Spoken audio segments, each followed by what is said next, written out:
Fala galera, tudo beleza? Meu nome é André, eu sou fã de luta livre há mais de 30 anos. E no vídeo de hoje, nós vamos saber tudo o que aconteceu no SmackDown de ontem e vamos saber as últimas notícias do WrestlePalooza de hoje. Se você esteve com a gente na live de ontem, a gente fez uma bagunça monstro aqui com o Zezo do canal Wrestling em Geral e com o Shigus. Então, se você quiser saber o que aconteceu no show, se você perdeu alguma coisa por causa da nossa bagunça, ou se você não pôde assistir o show ontem e quer saber tudo o que aconteceu, assista esse vídeo do começo ao fim.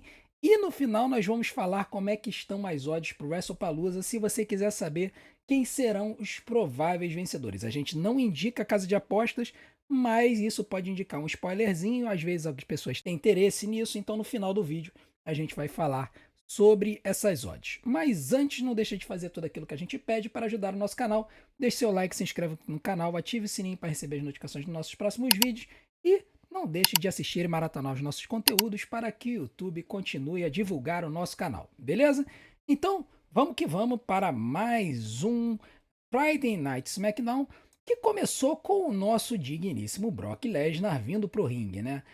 O Brock Lesnar, ele veio pro ringue e aí, assim, cara, é, todo mundo achava que ele ia vir fazer uma promo, né? Mas o pessoal se esquece que o Brock não faz promos, né? A verdade é que ele é horrível no microfone. Então, para dar uma disfarçada nisso, eles fazem esses momentos meio bestiais, né? Cabe notar que o Michael Cole, ele sabia que o Brock Lesnar ia entrar e ia começar o show. Então ele tentou sair do ringue.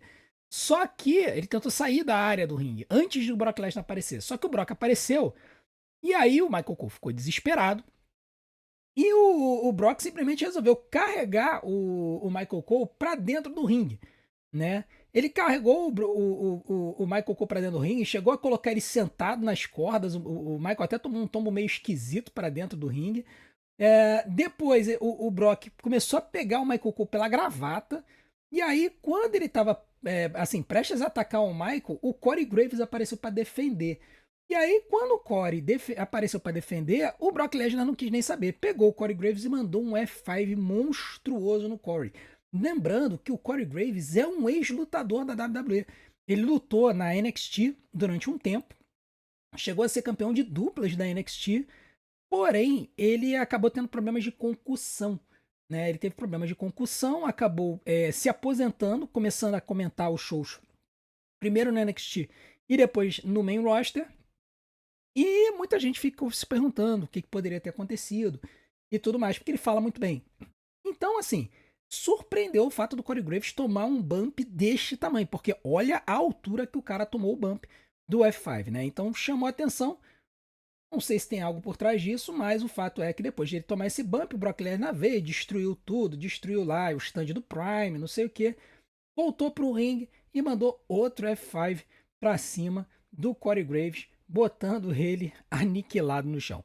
Então foi uma forma de mostrar o Brock como um monstro, né, como aquele lutador que simplesmente destrói tudo, destrói a todos e não quer nem saber do resto do mundo.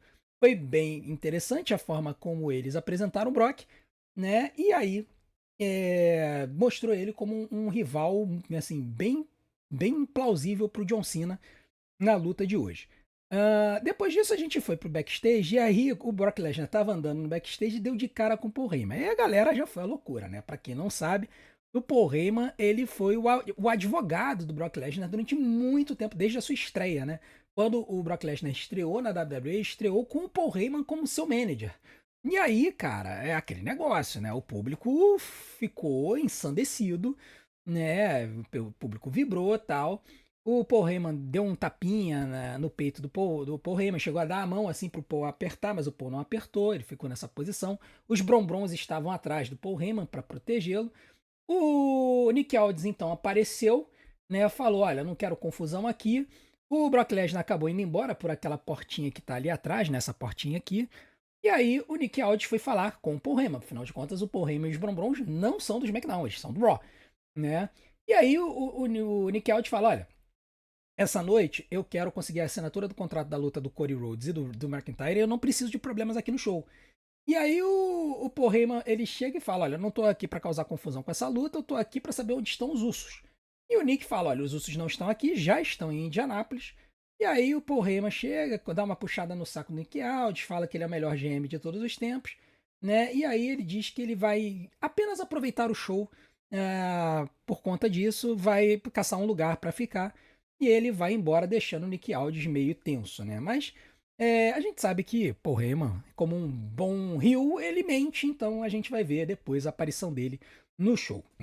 Depois disso, nós tivemos a primeira luta da noite, uma luta pelo título de duplas femininas da WWE, entre as campeãs Alexa Bliss e Charlotte Flair e as desafiantes Chelsea Green e Alba Fire. Vocês que acompanham a WWE há algum tempo devem estar se perguntando aonde está a Piper Niven. Ninguém sabe, ninguém viu. Eu não sei se a WWE finalmente cansou dela e resolveu mandar ela para o buffet para que ela simplesmente não apareça na frente das câmeras. A verdade é que a Piper ela não está numa boa forma como lutadora. E a Alba Fire é muito subestimada como lutadora, então faz sentido colocar a Alba para fazer tags com a Chelsea Green. Enfim, foi uma boa luta, de regular para boa, foi uma luta curta de 8 minutos, e viu no final a Chelsea e a Alba tentarem um suplex duplo na Alexa Bliss, a Charlotte Flair bloqueou com um duplo chop block, né, acertando o joelho das duas, as duas ficaram ajoelhadas no ringue, e aí tanto a Alexa quanto a Charlotte Flair aplicaram Natural Selection, que é esse golpe em que elas dão um salto e dão um neckbreaker no chão, né? E aí a Charlotte fez o pinfall na Chelsea Green, que era a lutadora legal, e conseguiu a vitória depois de 3. Então, vitória da Alexa Bliss e da Charlotte Flair. Uma luta de 8 minutos, que eu vou dar 2 estrelas e 3 quartos. 2 estrelas e 75. Uma luta decente. De TV, teve pouco tempo para ser desenvolvida e esse é um sintoma que a gente tem visto no SmackDown ultimamente. Desde que o SmackDown reduziu de 3 horas para 2, a gente tem visto menos lutas com mais tempo, né? E esse é um grande problema. Antigamente no SmackDown de 3 horas a gente tinha lutas muito boas, só que o grande problema do SmackDown de 3 horas é que muitas vezes eles botavam um monte de injeção de linguiça, eles não botavam lutas boas pra gente assistir. Agora, com o SmackDown de 2 horas, eles estão mantendo a injeção de linguiça e aí eles cortaram das lutas. Isso é um grave erro. O que eles deveriam fazer era tentar equilibrar esse negócio, diminuindo um pouquinho a injeção de linguiça e melhorando nas lutas, né? Mas a gente teve uma luta boa nesse show, pelo menos a gente vai comentar sobre isso daqui a pouco. Depois dessa luta, a gente teve um segmento nos bastidores em que o Bo Dallas e o Eric Rowan atacaram os Street Profits, tá? Tudo começou com os Street Profits com a Bifab nos bastidores, a Bifab falando que eles tinham que se acertar, os dois olhando pra frente, chateados, né? E aí a Bifab falando, olha, vocês precisam se entender, às vezes acontecem com irmãos e tudo mais, mas vocês precisam superar isso. Nisso a Mitinha aparece, fala pra Bifab que elas precisam conversar com o Nick Aldis sobre uma luta contra a Kiana James e a Julia, né? Por causa dessa fieldzinha da Mitin com a Julia. A Bifab vai embora. O Montesford fala: olha, tá tudo bem, nós vamos estar sempre bem, nós somos irmãos. A gente tem que conversar com o Nick Aldis para conseguir o título de novo e tudo mais. O Montesford sai, o Angelo Dawkins fica mal encarado. Nisso, o Bo Dallas aparece por trás e aí começa a envenenar ele, falando que o Montesford não queria ouvi-lo, que o Bo Dallas poderia ouvir ele, que poderia apresentar uma nova família e tudo mais. O Montesford aparece, empurra o Bo Dallas contra a parede, dizendo que não quer saber que ele envenene o coração do Ângelo. Aí o Bo Dallas fala que ele guia almas perdidas, leva em uma jornada para encontrar o caminho certo. Nisso, aparece o Eric Rowan e ataca o Angelo Dawkins e o Montesfort por trás, fazendo com que eles caiam no chão. E depois ele manda o yeah, yeah, yeah, yeah, yeah. E ele vai embora junto com o Bo Dallas. Na verdade, o Bo Dallas disse o yeah, yeah, yeah e foi embora com o Bright Row, né? Foi um segmento interessante. Ele continua alavancando essa história dos White Six, envenenando a cabeça dos Street Profits para separá-los. E aqui parece que eles estão apontando de que quem vai fazer o heel turn é o Ângelo, né? A gente já tem comentado sobre isso, a gente tem vídeo aqui no canal falando sobre essa divisão, de como a gente gostaria que os Street Profits fossem separados. E a gente estava na dúvida sobre quem ia virar heel nessa história. E me parece que eles estão plantando as sementes para que quem vire heel seja o Angelo Dawkins. Seria, na minha opinião, a opção correta, porque o Montesford, como fez como heel, ele consegue brilhar. Já o Angelo Dawkins vai se beneficiar muito mais sendo um heel do que sendo um mocinho, sendo um face. Eu acho que o Ângelo vai ter mais oportunidade no microfone, sendo o heel, vai poder desenvolver a sua persona, e uma possível aliança com o White Six até que poderia ser interessante, Vamos ver como é que a WWE vai continuar essa história, mas eu tô intrigado com isso. Depois disso, a gente teve uma situação interessante. O Fraction, que estava sumido também. Aliás, todas as duplas do SmackDown estavam sumidas, já umas 2 semanas que eles não apareciam. O Fraction veio pro ringue para uma luta. E a gente não sabia que luta era essa. No meio do caminho, eles são atacados pelos Brombrons. Os Brombrons vêm por trás, atacam eles, botam eles no chão. E aí eles vêm junto com o Paul Heyman pro ringue e começam a falar no ringue. Paul Heyman fala que os Fractions lembravam os Usos, já que estavam deitados de costas olhando pro teto. E ele fala de um spoiler pro WrestlePalooza. E é engraçado que quando ele manda esse spoiler, primeiro ele fala em samoano, ou algum idioma lá da região de Samoa. E aí depois ele fala, olha, eu vou dar isso aqui, eu vou traduzir para vocês que não entendem. É um spoiler pro WrestlePalooza. Os Brombrons vão destruir, vão derrotar os Usos. Enquanto ele tá falando isso, o Fraction aparece e sobe nas cordas e atacam os Brombrons. Né? Eles atacam os Brombrons, derrubam eles para fora do ringue, aplicam 2 Suicide Dives na sequência, um para cada lado do ringue, começam a ser, o Nick Aldis desaparece e ele fala o seguinte, olha, se vocês estão aqui e querem causar problemas, então nós vamos fazer uma luta. Vamos fazer uma luta entre os Brombrons e o Fraction e essa luta vai acontecer agora. Né? Então, aconteceu essa luta de impromptu e foi uma luta boa, mas muito, muito curta. Foi uma luta de 7 minutos que no meu relógio deu 6, tá? Mas como eu demorei para contar a luta por causa da confusão que estava sendo na live, eu vou considerar que foram 7 minutos mesmo pelos reviews. E, cara, a luta ela foi boa, mas por conta do tempo curto ela acaba ficando com uma nota ruim. Ela foi o tempo todo os Brombrons cortando o ringue com o Axiom, que é o mascarado. E aí, depois de uns 5 minutos, foi feito o hot tag pro Nathan Frazier. Ele apareceu, deu uma corrida, acelerou e tal. Mas no final das contas, acabou apanhando. Recebeu o Jagged Edge, que é esse golpe do Bronson Reed, que é o Death Valley Driver, né? O nome do golpe é Death Valley Driver. O nome que deram para o Bronson Reed utilizar é Jagged Edge.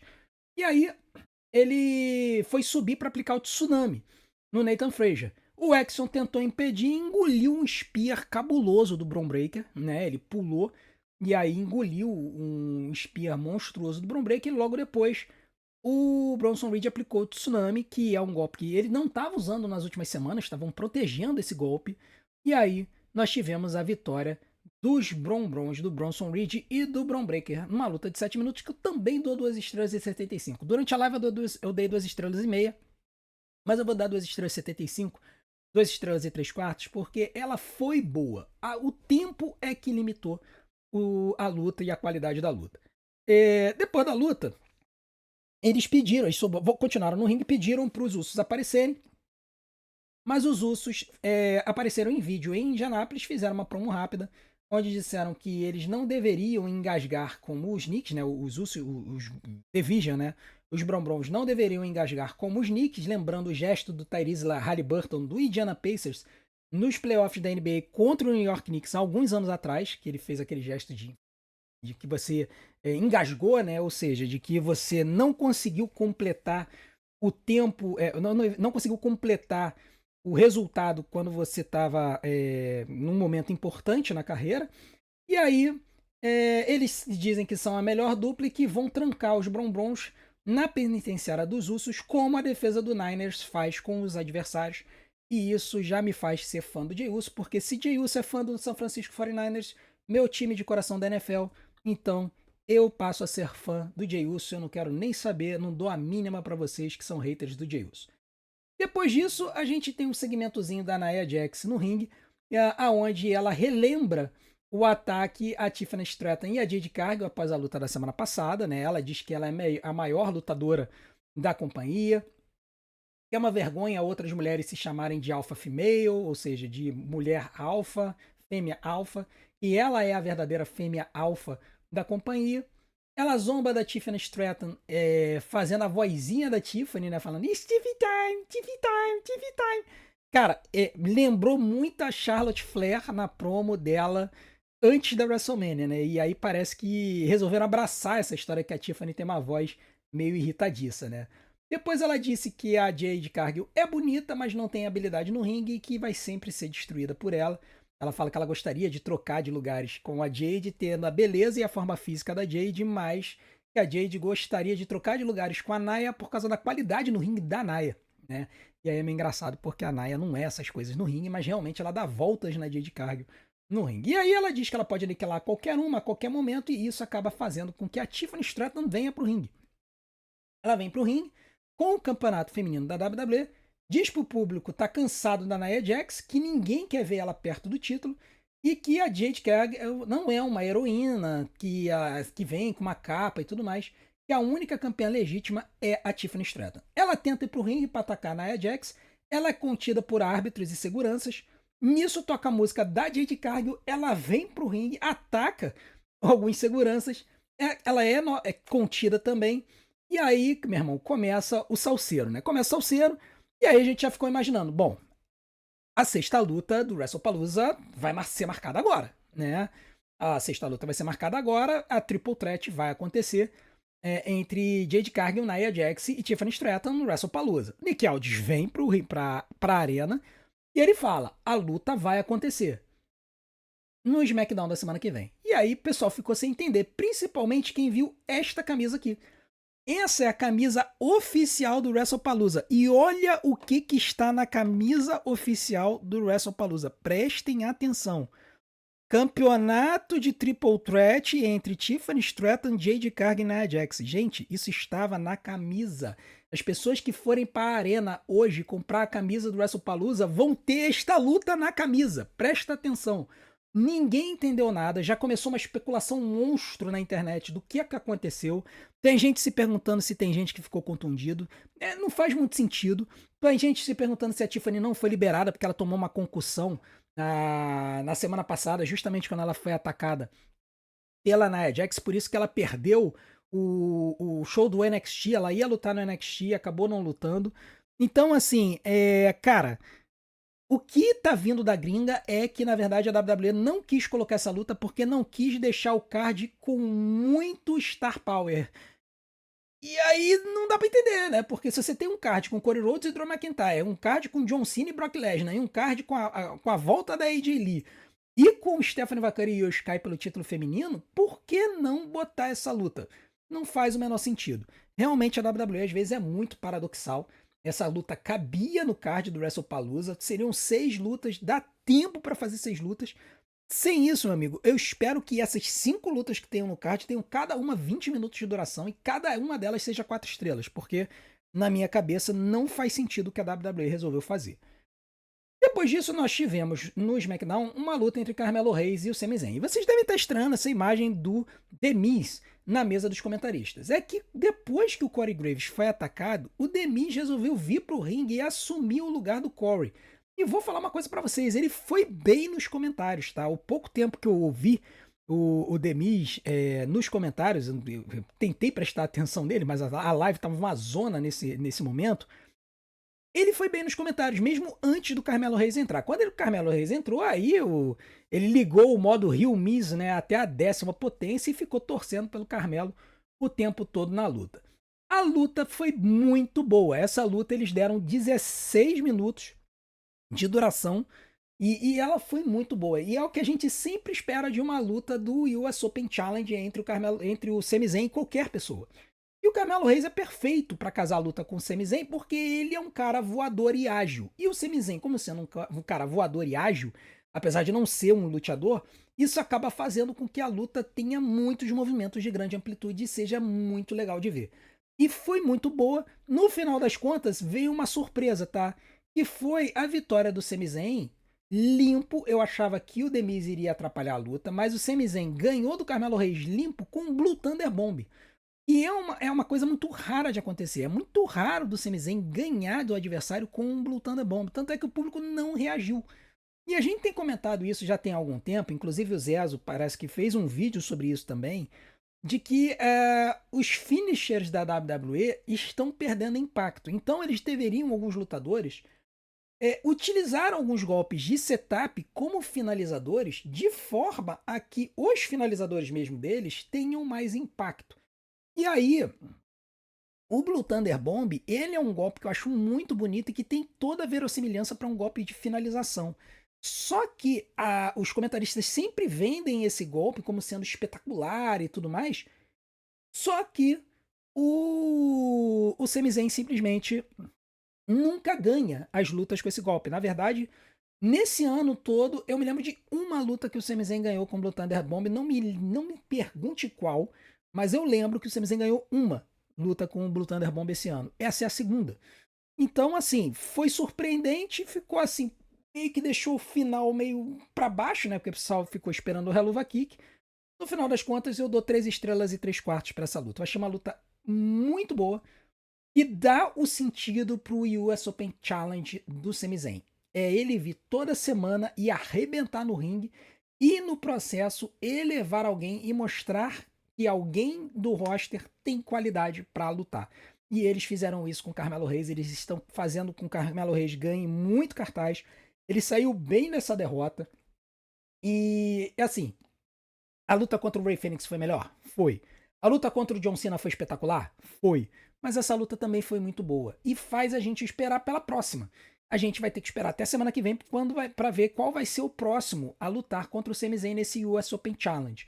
Mas até agora tá sendo muito bem construído e tá botando o Sami Zayn lá em cima. Eu tô mega feliz com isso. Depois dessa luta teve um vídeo no backstage do Solo Sikoa representando Togalo. Vou ignorar isso, sinceramente. É apenas ele tentando reconstruir a moral da stable dele, que tá mais pra baixo do que tudo. A hora menos 1000. Sinceramente, eu não tô nem aí mais pros MFTs e pro próprio Solo Sikoa. E eu tenho pena do Solo Sikoa por causa disso.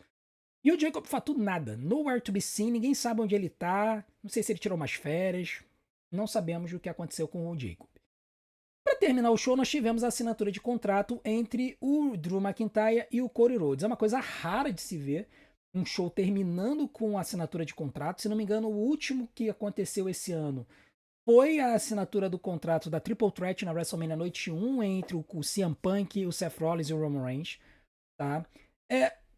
No começo da assinatura, o Cody Rhodes lembrou que 15 anos atrás, no mesmo dia, ele e o Drew McIntyre ganharam o título de duplas da WWE. Eu não sabia disso. Né? Depois ele disse que entende quem o Drew é um ex-campeão, um ex-vencedor do Royal Rumble, o guerreiro escocês, alguém que derrotou o Brock Lesnar, mas ele critica o Drew por ter se tornado um guerreiro do teclado ultimamente. Isso é um apelido que foi dado lá nos Estados Unidos para pessoas que são trolls da internet, né? Que são muito machões na internet, postando um monte de coisa, mas na vida real não aguentaria nenhuma encarada que já sairia correndo, né?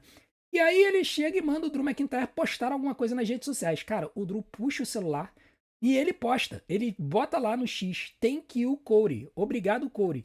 E durante a live as pessoas entraram no X do Drew e falaram que ele postou mesmo nas mídias sociais. Isso aí não foi só uma brincadeira, ele realmente postou obrigado, Cody.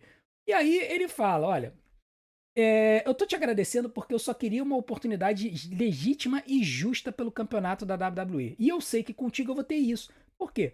Porque o Corey é um campeão corporativo que pensa pelo que é melhor para a empresa, ele não pensa no que é melhor para ele, então ele não vai ter gente interrompendo a luta, interferindo na luta e tudo mais. Ele lembra que ele já tirou o Cody Rhodes de ação por 5 semanas com um chute na cabeça, né, um Claymore na mesa, e que os fãs eventualmente vão se virar contra o Corey, assim como aconteceu com o Drew quando estava no lugar dele. Ele está fazendo referência a 2020, quando o Drew se tornou campeão, e aí depois os fãs se voltaram contra ele. Isso é uma mentira do Drew McIntyre, porque não deu nem tempo dos fãs se voltarem contra ele, porque o campeonato dele aconteceu durante a pandemia. E sinceramente ninguém estava aí pra vaiar o Drew nessa época e tudo mais. Né? Então, é uma mentira. Quando ele ganhou em 2024, não deu nem tempo dele celebrar e o público vibrou com a vitória do Drew naquele título lá no WrestleMania 40, tá? Mas depois disso, o Corey diz que o legado do Drew vai ser perder pra ele no WrestlePalooza, né? Fala que, assim, esquece esse negócio de ser campeão e tudo mais, o seu legado vai ser perder pra mim no WrestlePalooza. Os dois assinam um contrato da luta pelo título. E aí o Drew joga o contrato na mão do Nick Aldis. Quando ele faz isso, ele aplica um Glasgow Kiss pra cima do Corey, começa a atacar ele. Ele joga o Corey pro lado de fora, bate a cabeça dele na mesa dos comentários, e aí o Corey fica de joelhos e o Drew pensa em aplicar o Claymore de novo na mesa. Mas aí o Drew, ele lembra, cara, eu não vou fazer isso, porque senão o Corey vai ter uma desculpa pra não lutar. Né? Ele vai ter uma desculpa pra não lutar, então eu vou simplesmente deixar pra lá. Ele vai começar a ir embora, o Corey, quando vê isso, resolve atravessar o ringue e mandar um suicide dive pra cima do Drew McIntyre. Os dois continuam a brigar. Nessa situação, os juízes separam eles. Enquanto o Corey está sendo separado, o Drew chega e manda um Claymore na cabeça do Corey.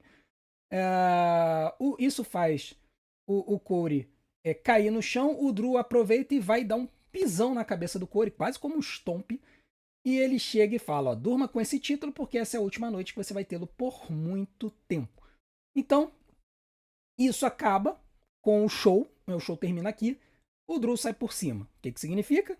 Que o Corey vai vencer a luta hoje no WrestlePalooza. Acho muito difícil nós termos alguma surpresa depois do Drew sair tão por cima. A WWE ela sempre faz esse booking, onde o cara que vai perder no especial sai por cima no show anterior. A nota do show pra mim foi 6,5. Eu não achei o show grandes coisas. Foi um show regular.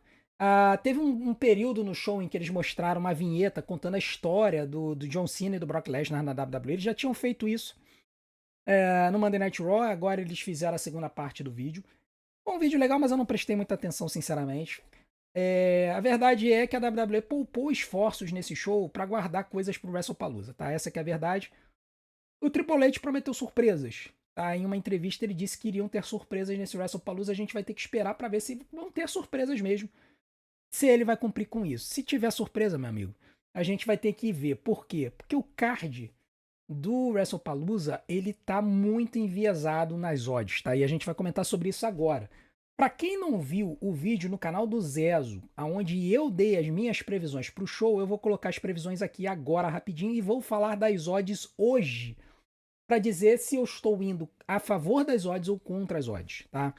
A primeira luta do show vai ser Brock Lesnar e John Cena, tá? A gente estava se perguntando no vídeo do Zezo por que botaram essa luta primeiro e não botaram no main event. Eu acho que é para impedir que o AEW All Out encavale com o WrestlePalooza, porque isso aconteceu com o All In, que encavalou e pegou a primeira luta do Saturday Night Main Event, quando a WWE fez a mesma coisa com a AEW. Então, a WWE coloca Cena Lesnar primeiro, porque com certeza vai ser a luta que o pessoal mais vai querer ver, e isso vai fazer com que o público não deixe de começar a assistir o WrestlePalooza para assistir o main event do All Out. Isso vai forçar o Tony Khan a encerrar o All Out primeiro, se ele não quiser ver um problema sério de audiência nas mãos dele. Tá? Então, a WWE novamente dando uma quebrada na AEW. Eu, quando vi essa luta sendo jogada para primeiro, eu já comecei a pensar, bom, eu acho que o Brock Lesnar vai vencer. Mas a única coisa que me faria apostar no Brock Lesnar vencendo é se eles fossem ter uma luta de revanche. Mas, de novo, vendo na gringa o resumo do show de hoje, estão dizendo que essa é a última luta do Cena e do Lesnar. Então, se for realmente a última luta entre o Cena e o Lesnar, o Cena vai vencer. O Cena não vai perder uma luta sem a chance de revanche, não tem jeito. Mas eu vou manter a minha aposta no Lesnar, porque eu acho que eles vão fazer uma revanche para frente. Eu acho que o Lesnar vai vencer essa luta, tá? Mas provavelmente eu vou contra as odds.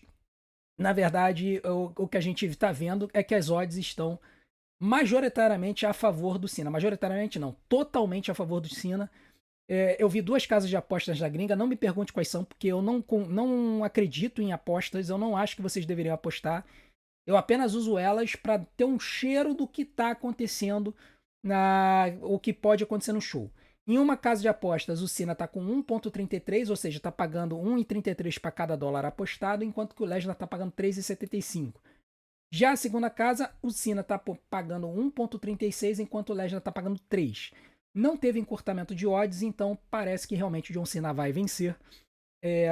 Vamos ver se isso vai se cumprir ou se a WWE vai cometer o crime e vai quebrar a banca, fazendo com que um resultado vá contra o que as odds dizem. A segunda luta que eu vou comentar é a luta dos Usos contra os Brombrons, né? A luta dos Usos contra o Division. É uma luta que estava todo mundo apostando, está todo mundo apostando que vai ser boa, porque os Usos, quando em dupla, são muito bons. Eles separados não são essas coisas, mas quando juntos eles são muito bons. E os Brombrons estão sendo colocados muito fortes, né, pela companhia. E aí, na nossa discussão lá, minha com o Zezo falou: olha, eu acho que eles não vão fazer os Usos perderem na primeira luta de volta. E eu cheguei e falei, cara, eu concordo contigo, se a dupla voltar definitivamente. Só que eu não acho que eles estão voltando definitivamente. Eu acho que é uma coisa de um dia só. Inclusive, eu acho que vai ter uma heel turn do Jey Uso aqui pra cima do Jimmy. Então, a minha aposta, e eu vou manter, é de que os Brombrons vão vencer a luta, talvez fazendo pinfall no Jimmy Uso. E aí, o Jey Uso vai se voltar contra o Jimmy depois da luta e vai se tornar heel. Com aquela história de que ele estava ouvindo o telefone, tá dando ouvido pro Roman Reigns. O Jey Uso estaria sendo preparado para ser o novo Roman Reigns, esse personagem mais twinner que liga para si mesmo e tenta ganhar o apoio do público no processo. As casas de apostas estão concordando comigo. Uma delas está pagando 1,22 para o Division contra 4 para os Usos, a outra está pagando 1,33 para o Division contra 3,75 para os Usos. Então, eu acredito que realmente o Division deve vencer essa luta. E aí o que vai acontecer depois, se vai ter heel turn ou não vai, a gente vai ter que ver. A terceira luta que eu vou começar é a luta pelo Campeonato Mundial Feminino entre Io Sky e Stephanie Vaquer. É uma luta que, na minha opinião, era pra estar mais indecisa, tá? Porque as duas lutadoras, elas merecem o campeonato. É um fato. A Stephanie Vaquer veio para o main roster no começo do ano, avassaladora. É, uma persona muito bem estabelecida, muito boa lutadora. E a Io Sky dispensa apresentações. Ex-campeã mundial, teve a luta do ano no cenário feminino contra a Rhea Ripley no Evolution. E aqui a gente tem um potencial para uma outra luta, quase 5 estrelas, dependendo do tempo que a luta tiver. E aí, cara, a minha aposta é de que a Io Sky vai vencer a luta com uma ajuda indevida da Asuka. A Asuka e a Kairi Sane vão aparecer, e aí eu acho que as Kabuki Warriors vão aparecer no ringue, eu acho que é quase certo que elas vão aparecer. E durante a luta, sem a Io Sky ver, a Asuka e a Kairi Sane vão acabar causando um salseiro que vai atrapalhar a Stephanie e vai dar a vitória para Io, sem a Io querer ajuda, entendeu? E aí isso vai irritar a Io Sky vai se voltar contra a Asuka e vai causar uma história entre elas no futuro, levando a uma feud entre as duas e a uma luta entre Io Sky e Asuka. Porém, as odds estão contra mim, tá? As odds estão a favor do Zez, o Zez apostou na Stephanie Vaquer, e as odds estão com ele, porque as duas casas de apostas que eu vi estão pagando a mesma coisa, 1,4 para Stephanie Vaquer, 2,75 para Io Sky. Então, vamos ter que ver se a WWE vai dar o resultado que as odds estão apontando ou se eles vão escolher essa luta para quebrar a banca. Eu falo que geralmente a WWE escolhe uma luta para o resultado ser contrário às odds das casas de apostas para quebrar todo mundo que faz casadinha com a WWE. Essa é uma dessas possíveis lutas de acontecer isso. Vamos ver se vai acontecer ou não. Depois disso, nós vamos falar da luta que tem o resultado mais óbvio da noite, e é a Becky Lynch e o Seth Rollins contra o CM Punk e a AJ Lee. É uma luta de duplas mistas, não é uma luta intergender, então não tem golpe de homem contra mulher, tá? Não tem nenhuma possibilidade disso. Pode ser que tenha algum tipo de golpe durante a luta ou depois da luta, pode, tá? Mas eu acho que no clima atual da WWE e no clima atual político lá nos Estados Unidos, eu acho que não vai acontecer, não. Essa luta não tem nem o que dizer. O resultado vai ser CM Punk e AJ Lee vão vencer.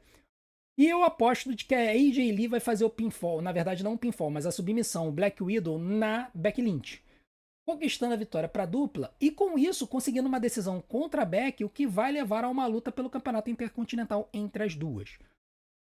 Essa luta pode acontecer no Crown Jewel ou pode acontecer no Survival Series. O resultado é tão óbvio que as casas de apostas assim estão dando quase que 100% de chance do resultado se confirmar. Uma tá pagando 1,08 pro Punk pra Lee, a outra tá pagando 1,05 pro Punk pra Lee, enquanto que a Becky Lynch e o Seth Rollins estão pagando 8-1 nas duas casas, tá? Então, é aquela luta que se a WWE resolver mudar o resultado, provavelmente vai ser a luta que vai quebrar mais gente, porque eu acredito que essa seja a luta que tá todo mundo apostando só pra ganhar um troquinho, 5%, 8%. Eu acho que vão fazer o óbvio e que a AJ Lee vai fazer a submissão na Becky, apontando para uma luta pelo campeonato intercontinental entre as duas no futuro. E por fim, nós vamos ter a luta entre o Cody Rhodes e o Drew McIntyre. E aqui é outro resultado óbvio, tá? Ainda mais depois do que aconteceu na sexta-feira, não tenho o que dizer. O Cody Rhodes vai vencer essa luta. É a primeira defesa dele de título desde que ele ganhou o SummerSlam. Não tem muito o que falar. A grande questão é, primeiro, será que a WWE vai escolher essa luta para cometer o crime e quebrar todo mundo que aposta na WWE? Pode ser. Será que a WWE vai escolher essa luta para causar uma surpresa tão bizarra, que vai fazer a gente ficar falando sobre o show durante uma semana? Pode ser. O que poderia acontecer? Uma interferência do Randy Orton. Uma interferência do Randy Orton. Ele tem uma amizade com o Cody Rhodes e tem um salseiro com o Drew McIntyre. A gente sabe disso. O Randy poderia aparecer, atacar o Drew e fazer o Cody Rhodes vencer? Poderia. O Randy poderia fazer o heel turn, atacar o Drew McIntyre, atacar o Cody Rhodes depois da luta e setar uma luta entre os dois? Poderia.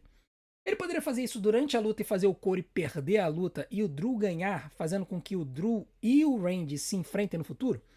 Poderia. Mas eu acho que a WWE não vai fazer isso. Eu acho que a WWE vai fazer com que o Cody termine o show vibrando com o título e possivelmente o Randy Orton vindo e encarando ele após a luta. Eu acho que o máximo que vai acontecer vai ser isso. As casas de apostas estão pagando, uma delas 1.12 para o Cody contra 5,5 para o Drew. A outra está pagando 1.08 para o Cody contra 7 para o Drew. Então a gente pode ver por aí que o resultado está mais ou menos definido. Resta saber qual é a surpresa que a gente vai ter, se é que a gente vai ter alguma surpresa nesta luta. Bom, galera, é isso. Muito obrigado pela audiência de vocês. Hoje nós teremos live aqui no nosso canal do WrestlePalooza a partir das 7h30 da noite. Não faremos live do All Out, porque eu não vou pagar R$200 por esse show, mas nem que a vaca tussa, tá? Então, 7h30 da noite nós vamos começar a nossa live. Hoje teremos a presença ilustre do Shigu de novo na nossa live e talvez a gente tenha a presença do JV Alba, que é um outro cara aqui do YouTube que produz conteúdo muito legal. Então a gente deve ter a companhia dos dois. O Xingu está certo, o Alba vai ver a questão do horário dele, mas ele podendo aparecer vai ser um grande prazer. E aí a gente vai fazer uma cobertura um pouco mais normal do WrestlePalooza em vez daquela bagunça maravilhosa que a gente teve ontem no SmackDown, beleza? Então eu conto com a presença de todos vocês aqui no nosso canal para a nossa live do WrestlePalooza. E desde já agradeço a todos pela audiência. Não deixem de continuar maratonando o nosso conteúdo. Para ajudar a gente, vou deixar opções aqui na tela para vocês fazerem isso durante o fim de semana. A gente se vê às 7h30 da noite. Um grande abraço. Até lá!